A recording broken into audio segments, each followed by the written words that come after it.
So, good morning. It is December 10th, 7 o'clock. Committee of the Whole. I'll call the meeting to order. Roll call, please. I'm here. Here. Here. Here. Here. Here. And we have a quorum. The first item on the agenda is a request to review Hess family easement.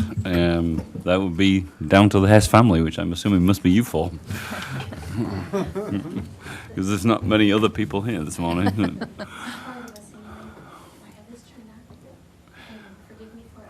It doesn't sound very loud. Hang on a second.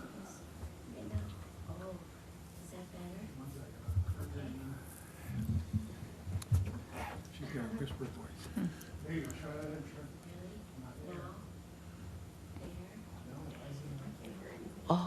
Yeah. Try now. That's go. better. Oh, Yeah. There you go. thank There you. go. Thank you so If you much. could state your name and where you live, and that, for the record, thank you. So, my name is Terry Hess Aho, and I have the privilege of having grown up in Fergus Falls since 1969.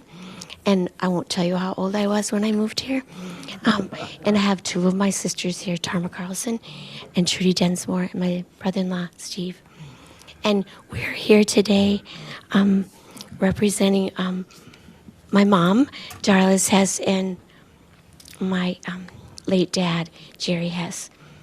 And we, if you should have received this paper first, right? Yes. It talks Yep. about how we are petitioning for the reinstatement of the vacated easement to hit my mom's property on Pebble Lake. And if you see the trail and you're walking on the trail, you would notice it's a beautiful spot right on the corner. It gives you that picture on this map here. Kind of shows you when we moved there, the railroad went through, and then it was vacated and became the Lakes Country Trail. Can I say that right today? Thank you so much. Okay, and my voice will come back tomorrow when I don't need to do this, right? So my mom and dad's land has remained vacant, but it is a beautiful spot. I'll start right here. Thank you to the mayor and all of you who serve our wonderful city. Thank you for what you do each day and each week for Fergus Falls. My mom, Darlis, and the estate of my dad and my family request that the council action could, regarding the 2005, they vacated our access easement that goes to our lakeshore. The property address of my mom's farm is 20561 County Highway 29. And this property is right on Pebble Lake. Our lakeshore parcel is approximately 4 acres, and it was larger, but because we've not been able to really get to it, we don't have a crossing over the trail. We can't even take a four-wheeler over that. It's not had as much, we've not been able to maintain the property as well.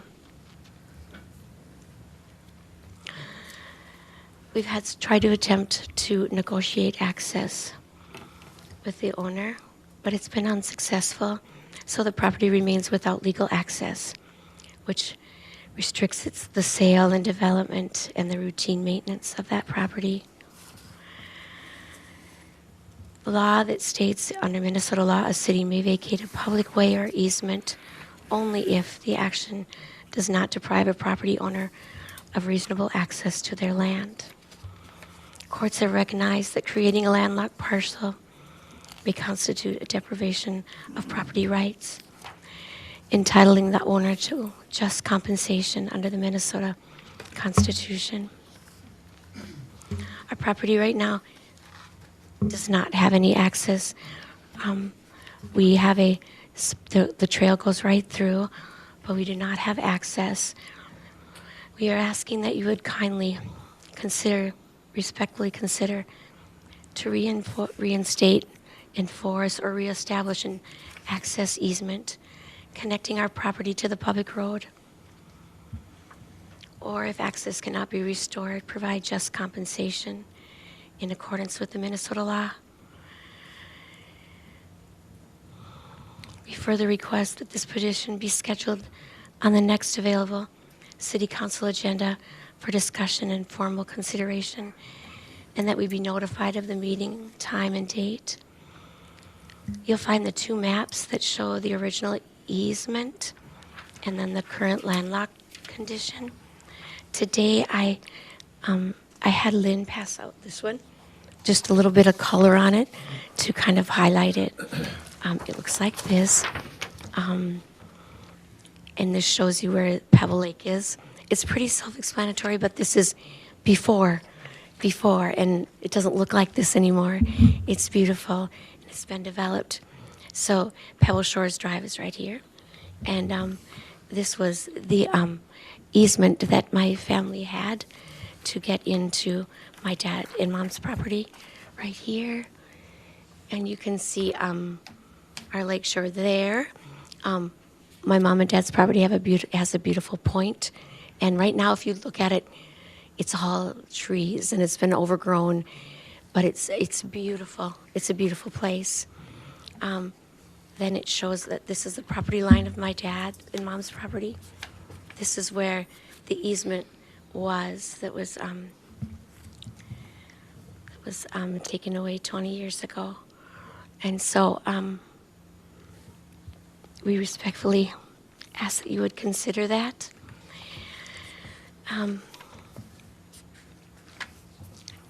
I think this one's also included in your little packet, right? Did you see that one? This is why I replaced it. It's just bigger and more color. Forgive me if I wasn't talking into the microphone. It's kind of just a better look at this. Does that make sense to you? And let's see. I'm going to ask my sisters. Did I remember to say everything? Do you have any questions that you could ask me or us that you have at this time? Or if you think of any, you could always contact us. Did we leave you a spot how to contact us? Maybe Yep. I think did we? your cell phone number is in the Okay. in the information. Yes. All right. So does council have any questions? How come the easement was released in 5? What happened? You must have signed, somebody must have signed off on it. We did not sign off on You it. had to know, they not- I mean, No. It was the homeowner, the neighbors that lived there had it, the easement taken away without us being able to. Yeah, we couldn't. Yeah. The city council at the time had presented that we could get access by going across the Lakes Trail. And they said, oh, we'll help you get that Lakes Trail crossing. Well, if the Lakes Trail, if the person attending the Lakes Trail that cares for it had been at that meeting, they would have said, no, you cannot have access across the Lakes Trail. That's not available to you. But we did not know that that's where he was going to go with this. And they had said they would help us, but that never would have helped. And we didn't go back and do the actual paperwork for the crossing until this last year, because we kind of assumed that we wouldn't be able to, that when they did give us a crossing, it was to be crossed from the neighbor's property across the road, or across the trail. And then it was to go across our land down a giant hill that's all native prairie, and then go across again onto our property. So it was a ridiculous solution to start, and so we were like, we're never going to do that. Because the trail wouldn't let us. The trail wouldn't, we would be driving through wetlands, and we figured the trail would not let us have a crossing there. We did do some asking, but did not get an actual denied permit until this year, because the paperwork just wasn't filed. We talked to the people and they said, no, you can't have it. But now we have proof that we cannot cross the trail. There's no other way to access that property. Thank you. Any other questions of council? For my little sister. Thank you. And this one that shows the latest thing that the trail sent us, that we are denied. We cannot cross that trail. And my mom's property does have wetlands and native prairie, which is also protected so much too. So the best way when this was written up to start with Pebble Shores, and that was the smartest, the easiest way to get into my mom and dad's property. And that was the one that was taken away. Wait, Mike, you have a question? Yeah, I think so, Your Honor. I appreciate it. Well, first off, it's nice to see a family come together and work for something for their mom. I mean, that's nice right there. So I commend you guys for that. I have a, first off, we don't have, in my opinion, we don't have legal counsel here that has briefed us on what is able to be done here or there. I think this has a lot of legal component to it, so I'm not able to speak to that tonight. But are you saying today that in 2005, the city vacated this unlawfully, do you think? Yes. Okay. That would In be what, the way we in what way? How do you get there? Is it that you had no notice, you weren't able to discuss it? How do you think that happened? I think the main thing was it was there, and others said, well, you can just go get another road. And I think it probably was, like you said, the council didn't have all of the background information that we learned when it was Okay. too late, that you can't go across the trail through a wetland, come down, and go across the trail again. That's where they just thought like we could go, but we can't. The trail will not let us do that. Probably it came up kind of fast at a meeting and kind of got passed. And, Okay. you know, that was 20 years ago. I was much younger then. We all Yeah. were. But for the beautiful spot that it is, and for my mom and dad, the memory of my dad, we would just like this to be solved so that land could be used. I think other council members got questions, Oh, I think. Yeah, Yeah, I'm Laurel? sorry. I think it would be prudent to allow council to ask you questions. oh yes. thank Otherwise, you. Thank otherwise you. they won't get answered, and then Yes. basically we'll be doing this again. Oh yes. So my questions are a couple of things. I guess I need to know from Ralph, do we have a way of giving an easement across city land only without involving private property owners? That'd be one of my questions. Another would be, your property is not currently in the city limits, is that correct? Right, but that is what they wanted. But it they to- want to want- annex in. And it's- Yeah. And I guess I want to know if the city's open to annexing that in. So, and my understanding is a residential property in town, I think by our code, and Clara can correct me if I'm wrong, I think to have a residential property in town, you need to have street access. Is that correct? Yeah, so I mean, to me, if we're going to annex it in for a residential property, we need to find a way to give them access. Yeah, because we wouldn't want to. We would not want to be in the city if we can't have access to Obviously, it, right? Yeah. right. So that makes sense. But I don't yeah. know, on utilities, I mean, it might be a private utility, I don't know if we can even get utilities to you, so it might have to be an agreement there. Yeah, they have they have city. Yeah. So I guess I just feel like I need some answers from Rolf and what we can and can't do. I mean, my questions were similar. I think we, as council member Mortensen and Kildee, that we need a legal opinion on kind of this because it happened 20 years ago. So I don't think we can't give you an answer today, or even a kind of an indication of where we would be likely to land. And the fact that obviously it's not in the city limits, are you open to annexation? Oh yeah, that's what we want to do And as soon as we have a road. and then I think, we have to look at, obviously, can you access it from your farm that's on the opposite side of the trail? I know you've yeah. got that denial, but that's, yeah. I think, I think there's laws that allow you to cross trails. Oh, there are, because there's other people that have crossed the trails, so, yep, yep. So, Yeah. And also, if we were to take it through our property, it would be up and down roads. Yep. Through wetlands, cross fields. It's a long ways from the mom's home and her driveway Yep. down to this land. Yep. It's not like we have a paved road through there. We don't. yeah, well, I understand that, but we have to consider Yeah. everything, so, I understand, but Yep. we Yeah. cannot cross. yep. We Yes. got a road right there. Would someone walk across the Yeah. trail every day to go to their house? Yep. But, yeah, and it is native prairie that we would have to cross, which is another whole thing, and then wetlands. Yep. So that just is a whole nother thing when you Yep. have to try to do that. But thank you. Mike, you have another question? Well, Your Honor, I think the thing to think about, this parcel right here you're talking about is one parcel. It's one parcel today. It's all part of the same thing. So if we annex you, we're going to annex all of that acreage all the way up to Mom's house, all the way to Highway 29, because we don't just annex off a piece that's part of a parcel. It would have to be parceled off as a separate parcel, which is a whole nother process. So we'd probably, how many acres are we looking at annexing for the city? It says it's 4. It's a 4.1. We can do just a Acres, parcel, yeah. can't we? Yeah. Yeah. But 4.1. they have to Yeah, they take have to care do of it, that, yeah.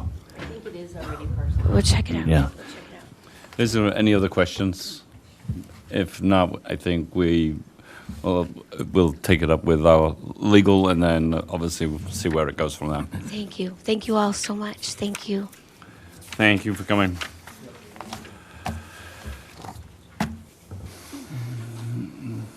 The next item on the agenda is Transportation Alternative Program grants. This is pitched as myself and Clara.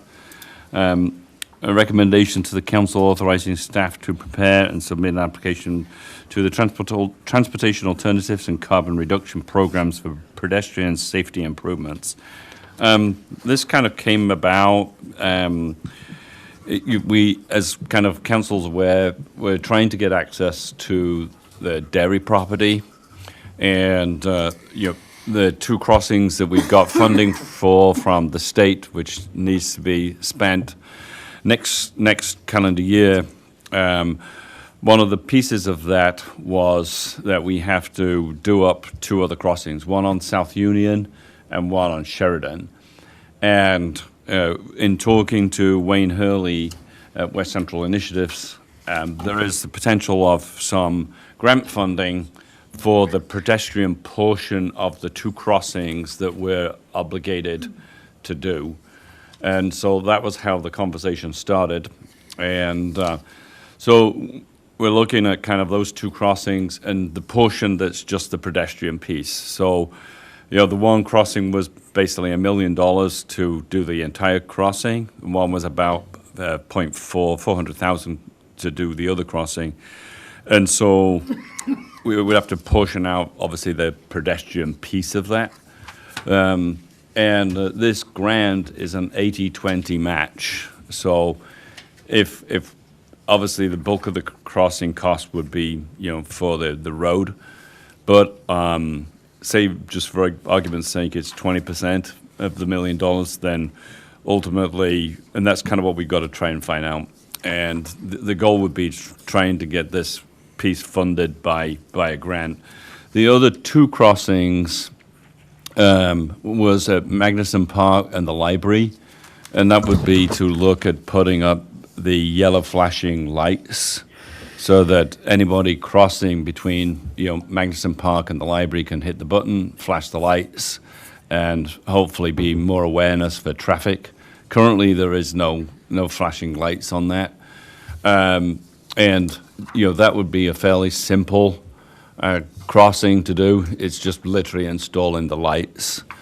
And then the other crossing is for between Walgreens and Service Food.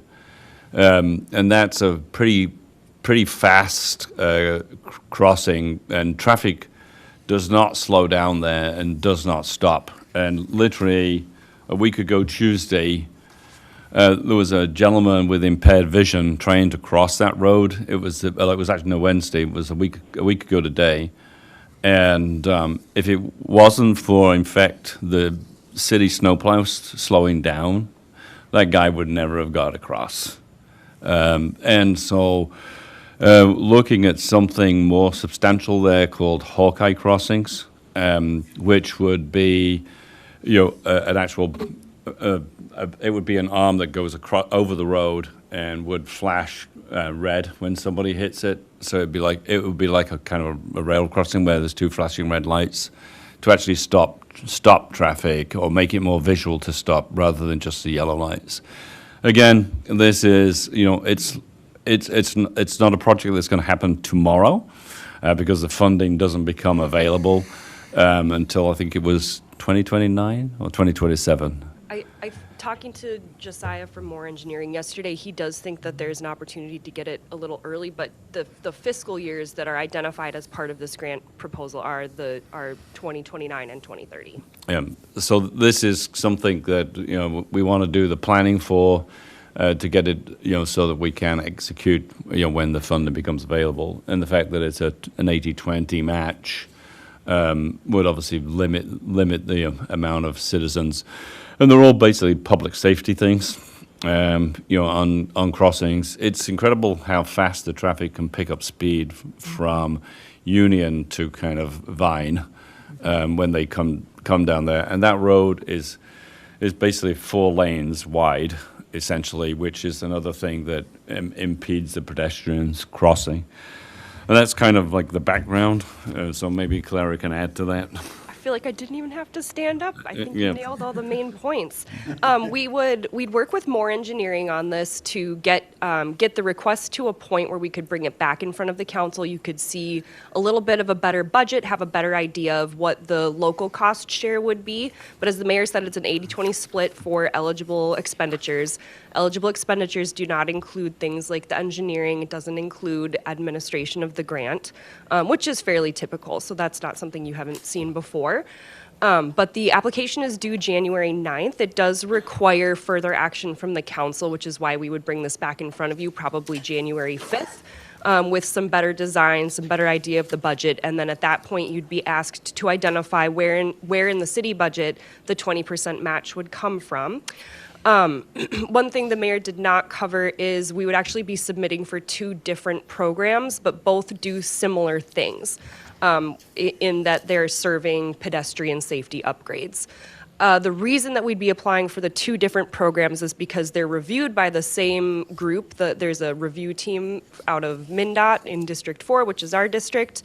They review both programs simultaneously, and then they are the ones who would divvy up the money between the 2 programs depending on the eligibility and how things were falling with other projects that were coming forward. So we've had good discussions with some of the members of that group, and they feel this is a really competitive project. So that's why we're in front of you today, just to kind of get the go-ahead to start doing some work with Moore Engineering. It would not cost the city anything at this point to do some of this upfront legwork for the proposal.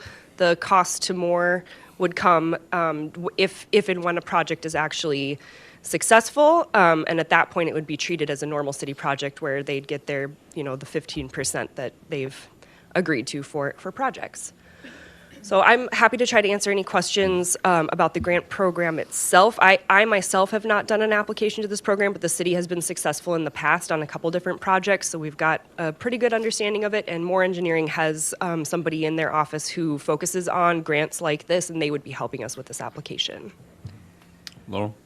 Question on the one on South Union. The drawing that we have has some handwritten circles on it that go back into the park across that whole sidewalk, kind of all the way up to Holiday, kind of squared off. Wondering so are we replacing all of that sidewalk all the way back in Wright Park, all the way back to Holiday, or what is the impact into Wright Park, I guess? Yeah, it would be that extension of the sidewalk there and either widening that to be more trail-like or just upgrading it so that it's ADA accessible, because right now it's not in good enough shape for it to be truly accessible. And it will just be from that Holiday corner on, or for all of Wright Park? Well, we'll probably come back with a better drawing of what that actually looks like, but I'm not sure of like the exact amount of space that this grant would pay for before it turns into more of just a full trail project, but we'd kind of try to find that sweet spot We have a there. lot of flag spots right there next to that sidewalk. Yes. That's the other issue. Yep. Was the flags. Which we're cognizant of, and we'll work with more to try to find some good solutions. There are also really established trees in the boulevard. Yes, So there are. while we'd like to widen the sidewalk there, we obviously will have to pay attention to what's already in existence and try to shift things to fit. I would hate to see a lot of trees go in that area because it really changes the look of it. I don't think we would be open to that. Okay. I'll make the motion to get this going, and we should discuss it after that. So, Second. thank you, Scott. I'll second it. Question. Laurel. Yeah. So, Your Honor, Oh, Laurel, Laura's going.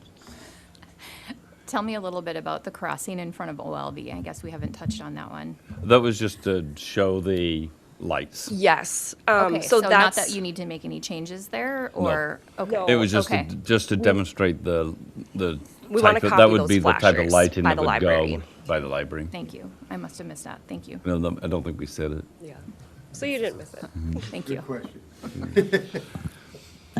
And that's why that one would be a fairly simple, low-cost one. So is that what you're thinking, though, is that type of light system by Magnuson?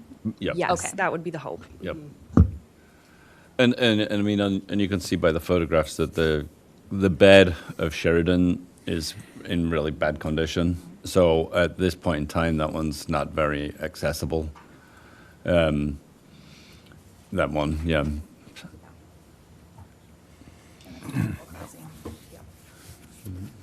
So it's yeah, Mark, you had a question. yeah, I'm not able to find my email that I sent you guys in regards to this. As to Clarebeck answered some of the questions in regards to Moore's billing. Obviously, it's not the soft costs. My initial email was, is this a want or a need? It's a need. If we don't do Sheridan and Union, you don't get access to the dairy site. So it becomes a landlocked site. And Magnuson, there's a lot of children cross between the library and Magnuson Park. So I think that one's a need for public safety. And I think the one between Service Food and Walgreens, there's a lot of people cross that road. So I think that one from a public safety perspective is a need. I think, I don't see any of them as wants. I appreciate public safety, don't get me wrong, but I don't know if we've had any issues between the library and Magnuson so far. And I guess when we cross the street on Lincoln, where the grocery store is, we're just one block north, aren't we? Yep. And I understand that's very important. I'd just like to see a little better funding and cost analysis of this. And you're not going to get much better than 80% paid from somebody else. That's 80 cents in every dollar that you're going to get from somebody else. My thoughts, I guess. Yeah. You should actually go and try crossing. Go try crossing between Service Food and Walgreens, and it's you have to step out there and take your life in your hands. Sometimes. But again, a block Yes. south, we've got a stop and go light. If we had maybe better police service here, I don't know, I'm just kidding. I hear you. Yep. I understand it's public, don't get me wrong, but I don't think we've had any fatalities, we've not had any issues. It should show you the sign. We tried putting a crosswalk sign on that, and it's probably weighs 300 pounds. And that thing doesn't last but 2 weeks before it gets beaten up on that. Yep. So. We'll put a squad car there every day. Yep. What will that cost? Yeah. So, Mike? Yeah, Your Honor, I appreciate it. Mrs. Beck, I appreciate your insight. And you may not be able to answer this, but we're looking at 3-4 years out.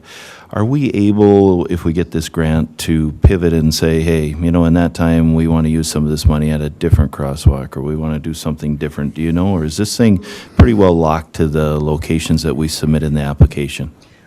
In the past, we've made changes to the grant requests that we've made, but that's always been to scale back a project. So I don't know the specific answer to that question, if we'd be able to shift it to other intersections. I'd probably want to ask the MnDOT team just to see. Yeah, appreciate that. The one thing we did ask Mike was if we were not fully funded, as it were, could we cherry pick, as it were, which projects we wanted to use, and they said that was permissible. Which is what we've done in the past successfully. Yeah. I'm just looking at it from a standpoint, you know, we're going to change our downtown to stop signs. We're going to change some other things. Maybe there'll be another area that will be at that time. I just was wondering if we could take the money and do that. Back to the Lincoln Avenue one, Mayor. I know that's a concern. If it's a concern, maybe we should get yourself and city staff something for this next summer, maybe bigger than your 300-pound deal. And I'm saying this in a serious way, that, you know, we're 3-4 years out on this, that if there's something else we can do to protect pedestrians, let's do it if we can. Okay. Right. Thank you. Any other questions? Your Honor, I just think that this grant is going to help us out. If we don't get the grant, it's going to cost us $1.4 million. Versus 80%. So I mean, it's, or 80% less. So I know where you're coming from, Mark, but I just don't, I think it's a good thing, and I don't know if we need to do all these other ones, but if they're there and we get them reduced per cost, let's do it and get it done. Because I use those crossings. I mean, All right, with that, all those in favor say aye. Aye. All those against, same sign. Hearing none, the motion is approved. We'll put that on the consent agenda.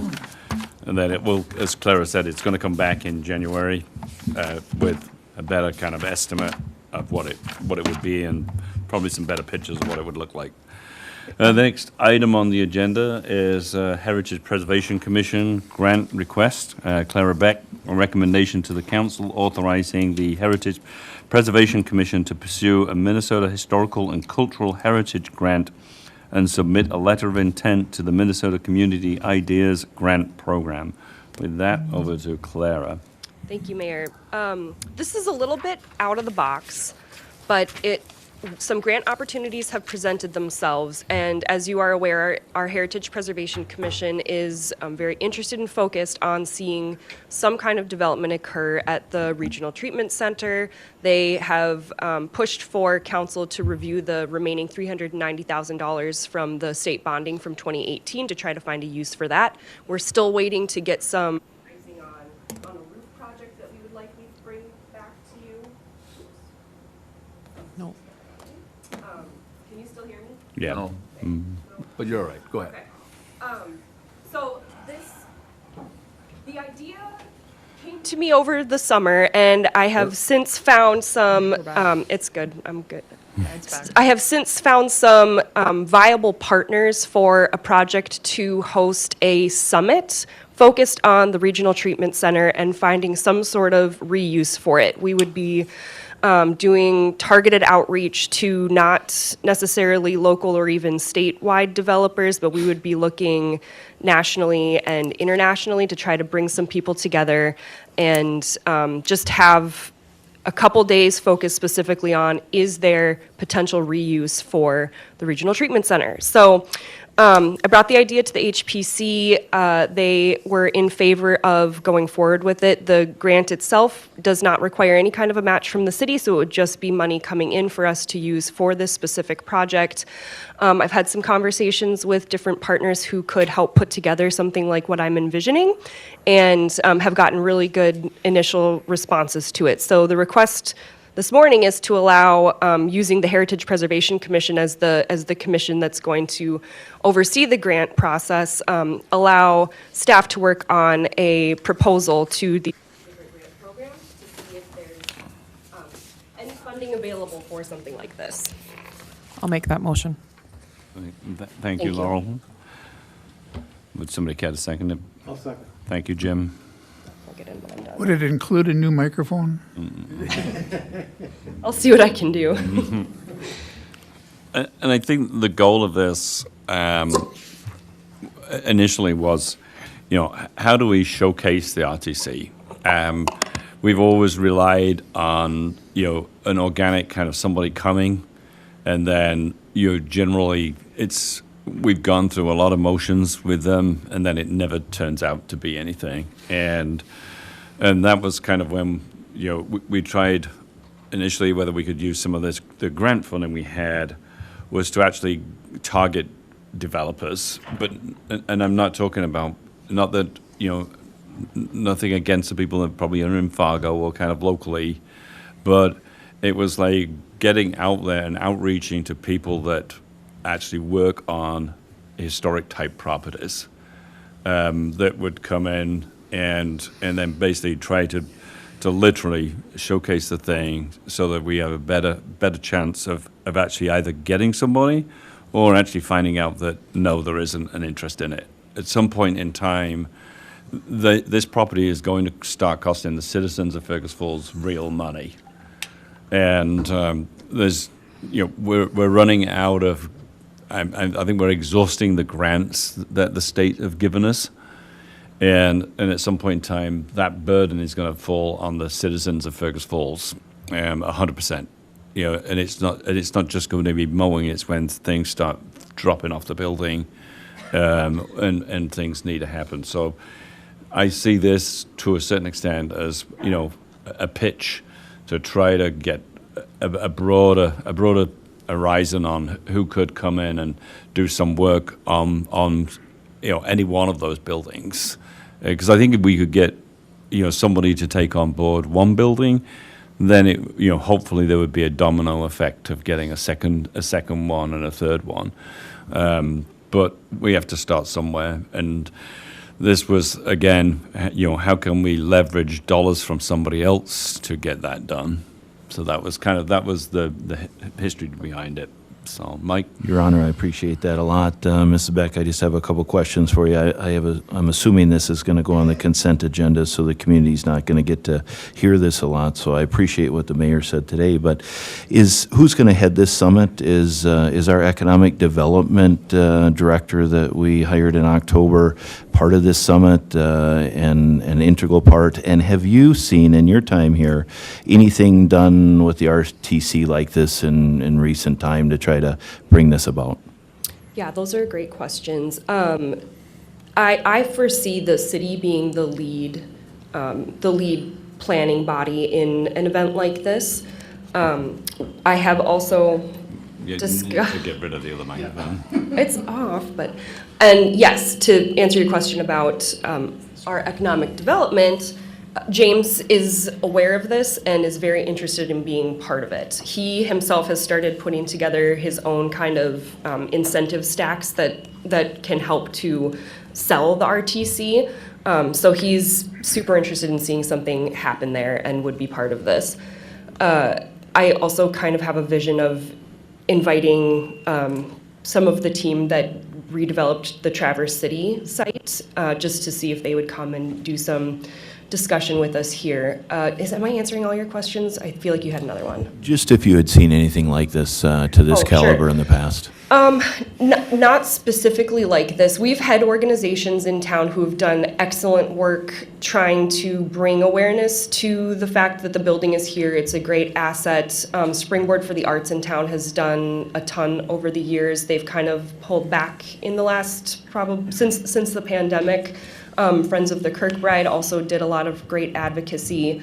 But to the extent that there's been some sort of a summit hosted where we're bringing people to town and we're saying, sit down with us, let's talk about this, let's figure out if there are options, I have not seen that specifically occur. Laurel? Thank you for mentioning Traverse City, Michigan. I wrote that down to ask you about that. I think they do need to be in the picture and very purposefully in the picture. I know James has had conversations with multiple people already on this, local and not local. I think those players that he's talking to, we need to be involved in these conversations and maybe kind of see what directions those visions and conversations he's having. I know there's some Veterans Affairs things and things like that we should probably loop into the talk. And I think reaching out to Veterans Affairs to maybe be part of it wouldn't be a dumb idea either. That's great, yeah. Your Honor, I think didn't the Wilmer, that Wilmer's not a Kirkbride, but it was a state hospital, and that was saved, and that's, maybe they should be invited in too. So, I mean, Yeah, that's a great idea. they turned that whole campus into It's a. like part tech campus, part It's really, housing, yeah. it's very, I toured it, that's a nice Yep, campus. it's very nice. Certainly more diverse. I mean, I see this as somewhat, a last pitch. Right. And I think if we don't see anybody from this, then, the community has to acknowledge that, the building's going to go into a derelict form at some point. So, Your Honor, didn't this not get published or placed on a national, wasn't this listed with a real estate yep. agent and had national exposure? Yes, I think there have been a couple different. a long time ago. attempts. It was also on Well, it was in my Craigslist once lifetime. for $1, which did not generate any real leads. Yeah. And I appreciate the grant for a summit. I don't know what the $20,000 will do for a summit. We can make phone calls and get this done. In regards to Mr. Hicks's comments of it's going to start costing the city, it already has cost the city. It's a bad situation. No different than the mall. Whatever can come out of it, but I think we have to come to realization this building is worth nothing and it's going to be worth nothing. I'm sorry to say that about the Friends for Regional Treatment Center, but it's been poorly managed in the past, and I don't know if there's a resurrection. I'm sorry. It could not be. People have toured it. It's worse than the mall. Reality has now struck. I think it's important if we're going to start jumping to those conclusions that we point out that there is a study that is on the city website that says this building has reuse potential. We do not have that for the mall. It is a different situation with all due respect. Based on my understanding, when we walked through the mall, it was obviously a very bad environment, and they've indicated to me in the past that Regional Treatment Center is worse, if not equal. So, Who is again, I they? apologize for everyone who's interested in a regional treatment center, but I think we have to come to some conclusion that reality has struck.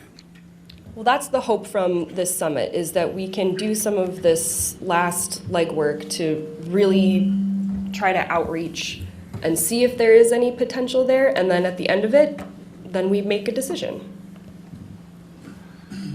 I mean, in my time of being involved in public service, there has not been a specific summit or kind of outreach on the RTC. And I think, from a transparency perspective, to show that we have done our best to try to encourage some development, then I think that's, at least we then can say we did that.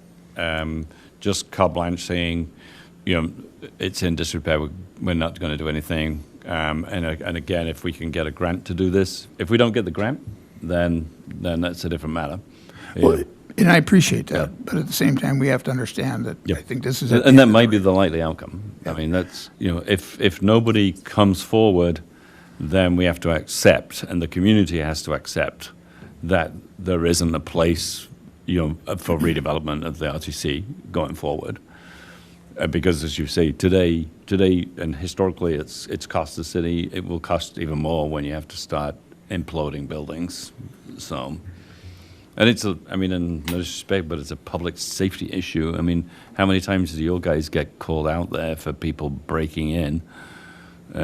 So, once and for all, we have to decide what to do with the RTC, and I see this as a path towards coming to that decision. If the money were spent on a summit and that you came to a conclusion, I think that's a very strong statement. Yep. And I think that would be the goal, Mark, is that, we have an answer. yeah. So, with that, all those in favor say aye. Aye. All those against, same sign. Hearing none, the motion is approved, as we'll put that on the consent agenda. But probably, I would say, it most likely will get pulled because Mr. Councilmember Kwame is not here, and he will probably pull it. So actually, You'll be happy we're going for it, I think. Yep. yep. agree. So, the next item on the agenda is The insurance deductible renewal, Bill Somno, request, action, recommendation to the council, increase the property liability deductible from 10,000 per occurrence, 20,000 aggregate to 25,000 per occurrence to 50,000 aggregate. And then there was a second, approved a policy to maintain a fund balance of $100,000 or 200% of deductible per year. With that, over to Bill. Thank you, Your Honor. Good morning, Council. Yeah, that's a good summary of the action we need. We'll after we discuss those, I don't know, is it better to Yeah. get away from that? Yeah, there you go. Can I stand over here? You can stand next door to Mark. There we go. Well, here we are. So we talked about this in the budget presentation, so this is not new to you, but looking at the tax levy committee discussed, should we increase the deductible from that $10,020 to $2,550? We chose $25,050 because the League of Minnesota Cities, if you want to make some real savings, you need to take a jump like that. So that's why that's in there. We are estimating that would save us 14% of the property and liability insurance premiums, and then on the automobile coverage and mobile property, about 12%. I did build that in the budget, so that's in there. But we wanted you as a council to weigh in on that and say, do you want us to do that? You know, many cities across the city, or across the state, you know, go with the 10-20. Some are doing the 25-50, so that's not unusual. So if you would like to go forward with that, we do want your approval of that if you want us to make that change. And then we've received dividends from the League of Cities that I have set aside in the contingency reserve fund. It's a fund that had been in place with the city for many, many years, and had those dividends put there many years ago. Councils in the past have used those funds and then started putting the money back in there. So at this point, I'm glad we did that. We have about, what did I say, 229,000 in there as of today. We could use that towards, you know, these deductibles. And we will learn more what our deductibles for 2025 will be at, this summer. The league is waiting, you know, to kind of see where everything shakes out before we know what deductibles will be. Obviously, or dividends will be, not deductibles. If we get a dividend, we will then, of course, put that back in that fund and continue to do that each year.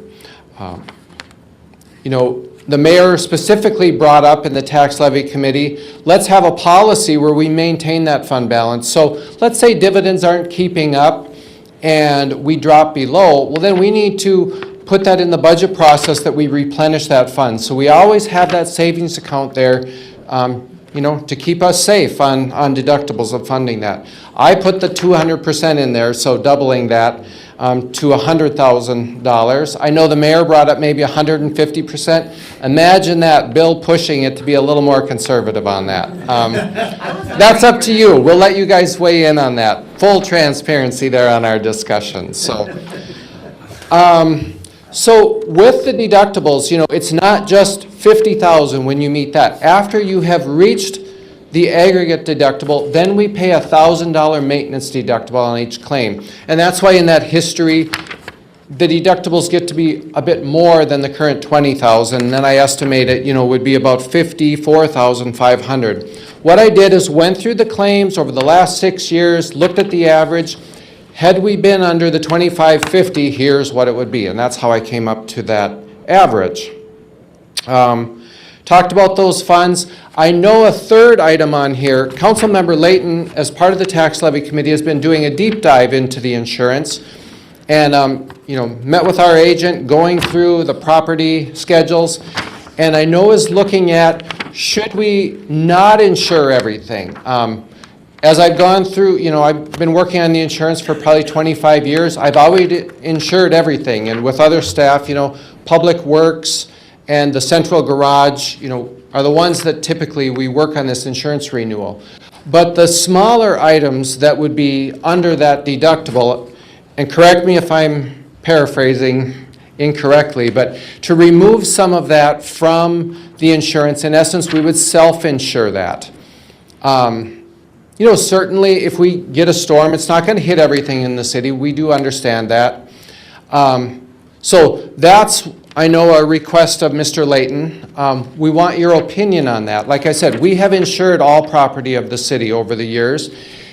I did a rough estimate of that as we walked through, and we would maybe save about, just an estimate, maybe $8,000 in total by removing things that were under the deductible right now. So I don't know if it's worth it or not, but that's up for your discussion. So I think that covers the request. So what are your thoughts? One, do you want to increase that deductible? So, Can we effort get to a make- motion on the table? Yeah, in effort to have a conversation, I make the motion that we increase the deductible from 1020 to 2550. Thank you, Bob. I'll second that. Thank you, Jim. Now, for clarification for the citizens of Fergus Falls and the taxpayers, we're basically increasing a single deductible from 10,000 to 25. That's a $15,000 exposure. On an aggregate basis, if you had more than one claim a year, you're going from 20 to 50. That's a $30,000 exposure. And we're anticipating a savings of some $55,000 a year. So as premiums continue to go up, more companies are going to go to self-insurance, and this is basically what we're doing. We're going to self-insure these smaller items. We're going to save $50,000 a year in premiums, and that would help us afford those smaller claims. Second to that, then, I think we've had conversations on some of the light poles now that are going to come off. Those individual items could be taken off. I'd like to take another deep dive into, they have what they call property in open. That would be typically a park, and that property in the open could be fences, dugouts, bleachers, lights, little sheds, what have you. I think on a property in the open, what we need to do is focus on the major items there. Obviously, a fence is exposed. If it's a larger fence and it's a $50,000, $60,000 fence, well, we should insure it. If it's a couple bleachers for $5,000 or $6,000, we shouldn't insure it. So I'm looking for that type of exposure at each one of our property in opens. So number one, the higher deductible is going to be, those monies are going to be saved on an annual basis. Our premium will go down $40,000, $50,000, $55,000 a year. And then do a deep dive on all these smaller pieces that are under the deductible, the likelihood of them being, if you will, ruined by fire, wind, lightning, hail, windstorm, vandalism, malicious mischief, someone driving into it, a $10,000 claim, you're not going to submit it anyway, so why insure it? Likewise with poles, fire hydrants, one pole here, one pole there. Typically, our great law enforcement's going to find the guy that did it, and we're going to find this guy. So this is a very cost-saving step for the city. Thank you. Thank you. Any questions of Mark? Go on, Laurel. I have a question of Bill. Is that okay? Yeah. Okay, I have two. Will the dividend be affected in a downward way for paying less premium? Is our dividend based on our premium? So will our return be different? It probably would be. Okay. I don't know the exact calculation of it, but if we're paying less premiums, I would think our dividend would go Be down a little bit. different. Okay, and my second question is basically based on what you typed up here, we're assuming we're going to hit our aggregate deductible each year. I mean, is that a fair assumption?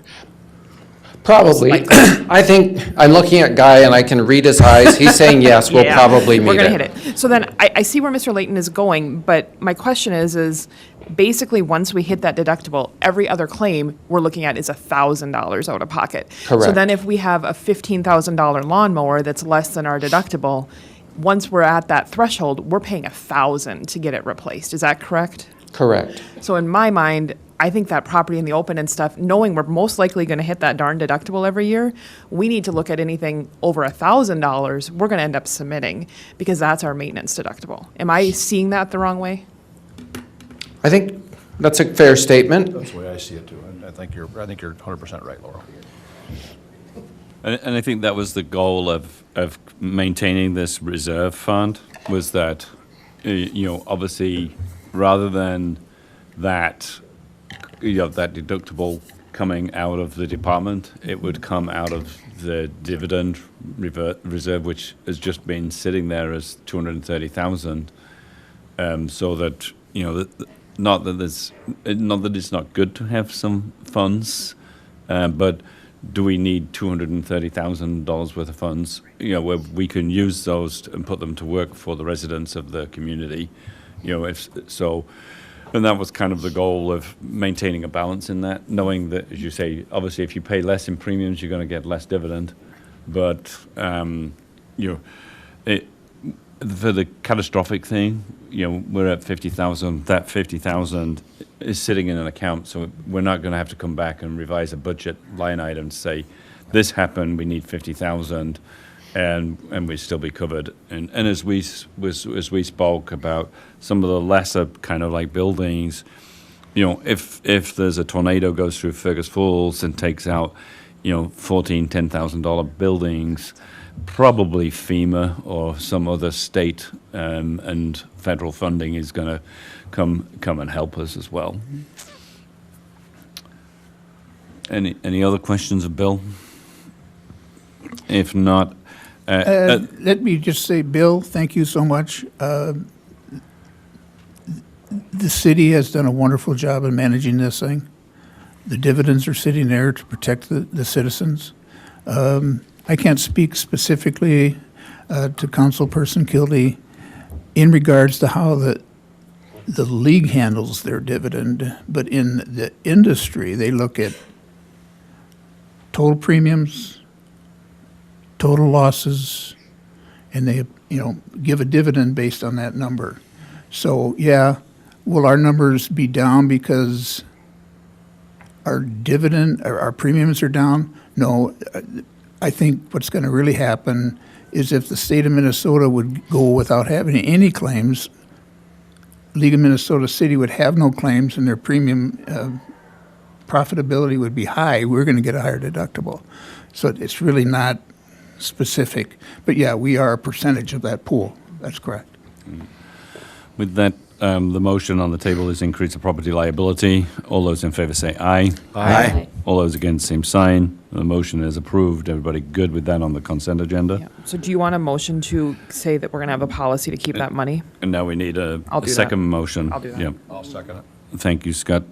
So now we have a motion on the table to approve a fund balance of $100,000 or 200% of the deductible per year. So all those in favor say aye. Aye. All those against, same sign.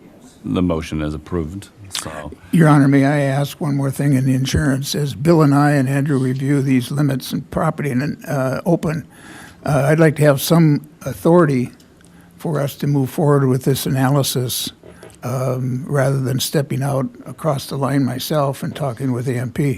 I'd really like to see that. Bill and I have had conversations in regards to, if you will, the city uploads the application, which tells us this property's worth 10 grand, this property's worth 30 million, this property's worth this, these are the vehicles, these are cars, where we could go in and make adjustments to that based on this conversation with the higher deductibles, property and open, some items that are, if you will, under that deductible.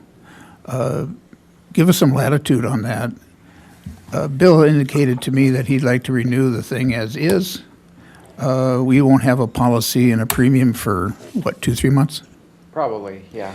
At that point, I don't know if the league would allow us to go back 3 months and say, okay, we're going to pick and choose these properties that haven't had any claims, want to take them off.